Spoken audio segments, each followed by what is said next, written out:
John William Pilkinton was born in 1825 in Chatham County, North Carolina, to Balaam Pilkington and Sarah Kate.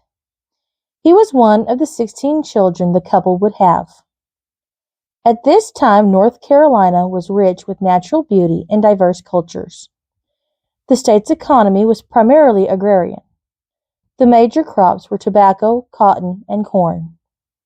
At this time, slavery was prevalent, with enslaved African Americans making up a significant portion of the population. In the 1820 and 1830 U.S. Census, John's family owned one female slave. She is not with the family in 1840. Many Native American tribes called North Carolina home, including the Cherokee, Lumbee, and Tuscarora tribes.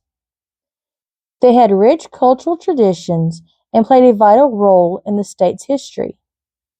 American settlers also contributed to the cultural diversity of the region. These settlers were predominantly English, Scottish, and German. John's mother would pass away in 1835 in Chatham, North Carolina, at the age of 50. John was 10 years old. On January 8, 1835, the United States would pay off its national debt. This is the only time in the history of the United States that the national debt stood at zero. This would precipitate one of the worst financial crises in American history. As part of the unification of the former colonies, the federal government agreed to take on the war debts of the individual states. Federalists who favored a stronger central government established a national bank and argued that debt would be a useful way of fueling the new country's economy. To achieve the goal of bringing the national debt to zero, President Andrew Jackson voted several spending bills throughout his tenure. This put an end to projects that would have expanded the nationwide infrastructure. He paid down the debt further by selling off vast amounts of government land in the West. This victory would sow the seeds of the economy's undoing.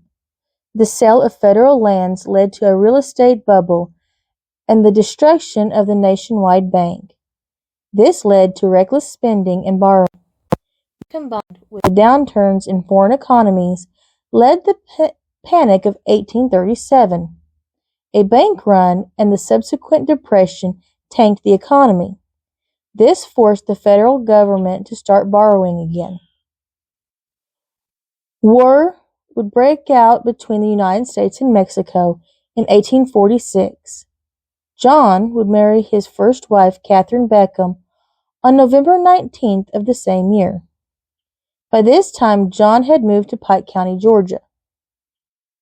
Their daughter, Martha Jane, would be born in 1848 in Upson, Georgia.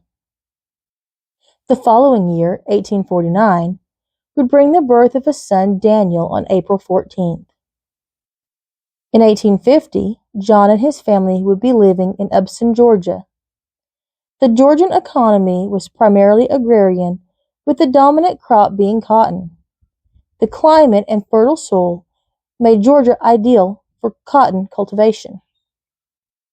1850 would bring the birth of another daughter, Mary, who they would call Molly. Robert would be born on December 12, 1851. Catherine would pass away the same day.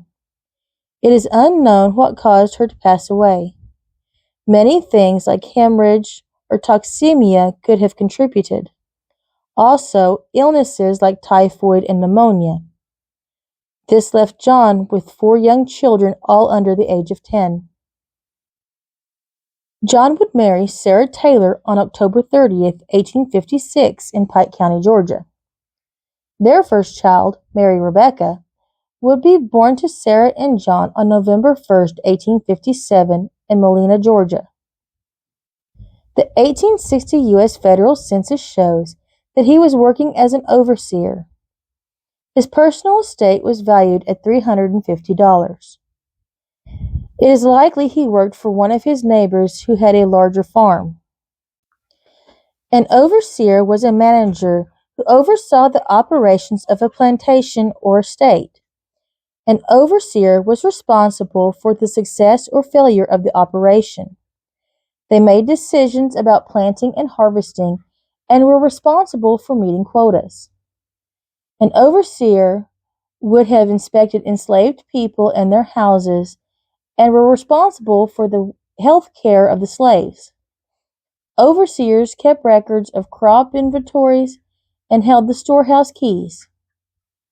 This position was usually held by a white man, but enslaved black men were sometimes promoted to this position. An overseer would also manage the estate in the absence of the master. April 4th, 1861, would see the birth of Mary Ann.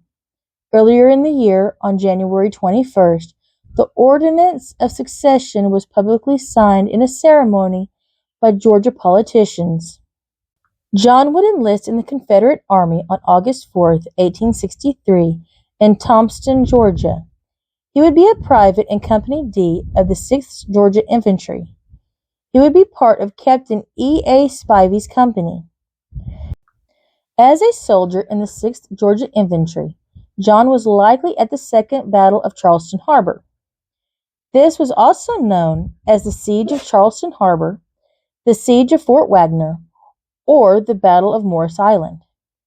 It took place late in the summer of 1863. John was part of the Department of South Carolina, Georgia, and Florida. General Beauregard was the one in charge of the Confederate forces. The Confederate forces would have 655 casualties and losses, while the Union only had 358. According to his company muster roll, he would be absent without leave from October 25th to October 29th, 1863. After that, he is present until the last record dated December 31st, 1863 to January 31st, 1864. This would have been at the end of his 6-month enlistment. September 15th, 1864 would see the arrival of Sarah Emma Francis. On September 2nd, Atlanta surrendered to Major General William Tecumseh Sherman. Catherine Adeline was born on May 29, 1866. This was the year following the Civil War. November of 1868 would bring sad times for John. First, his brother, Robert Monroe, died on the 23rd in Melina, Georgia. His father, Balaam, would pass away on the 29th in Upson, Georgia. He was 84 years old. March 28, 1869, Doc William would be born in Upson, Georgia. He was followed by the birth of Ellen Amanda on May 7, 1870, in Noonan, Georgia. Jesse Armand was born on August 31, 1873. Ardis Corlina was born on November 6, 1877. The 1880 U.S. federal census shows John as being a farmer in Meriwether County, Georgia. His 21-year-old son, Sidney, and 11-year-old son, Doc, were also living on the farm. 6 more of his children are living with John and Sarah. John would pass away to the next life on October 13, 1882, in Meriwether County, Georgia, when he was 57 years old.